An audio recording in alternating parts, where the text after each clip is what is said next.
into soil. While plants were still figuring out how to stand upright, fungi had already built their own vast underground networks. Invisible cities of thread-like roots, mycelium, stretching quietly through the Earth's crust. And when humans finally showed up, blinking and barefoot, those mushrooms were waiting.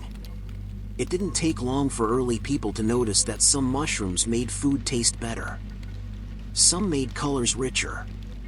Some made you see the gods. And some made you die. A tricky set of options, really. Let's start somewhere near the end of the last ice age. Around 12,000 years ago, humans in Europe were beginning to settle into semi-permanent camps. They followed herds, gathered berries, and, according to a few suspiciously psychedelic cave paintings, experimented with what the forest offered. In Spain's Selva Pascuala cave, there's a mural of a row of mushrooms with long, thin stems and rounded tops. They look suspiciously like Psilocybe hispanica, a hallucinogenic species still found in that region. Which means, yes, humanity's first known art gallery might also have been the first bad trip. Of course, the word trip didn't exist then. But something did. A sense of the forest being alive, whispering, breathing. Early hunter-gatherers didn't separate nature from spirit. So when mushrooms made the world shimmer and shift, that wasn't hallucination. That was revelation. They weren't experimenting for fun. They were communing with what they thought was the living mind of the world.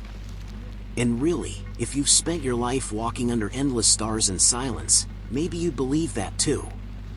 But let's move gently ahead, to the Neolithic. Farming, pottery, grain storage, and still, mushrooms. The fungus had become something between food and mystery. Across Europe, Asia, and the Americas, they appear in early mythology like strange, recurring guests. In Siberia, for instance, the Amanita muscaria, the red-capped, white-spotted mushroom, became a sacred tool of the shamans. You've seen it before, the cartoon toadstool from fairy tales.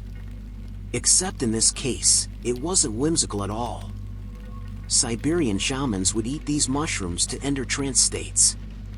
They'd see visions, speak to spirits, and, sometimes, sing the messages they received.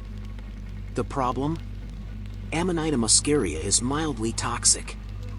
So, they found a solution that only ancient humans could have invented.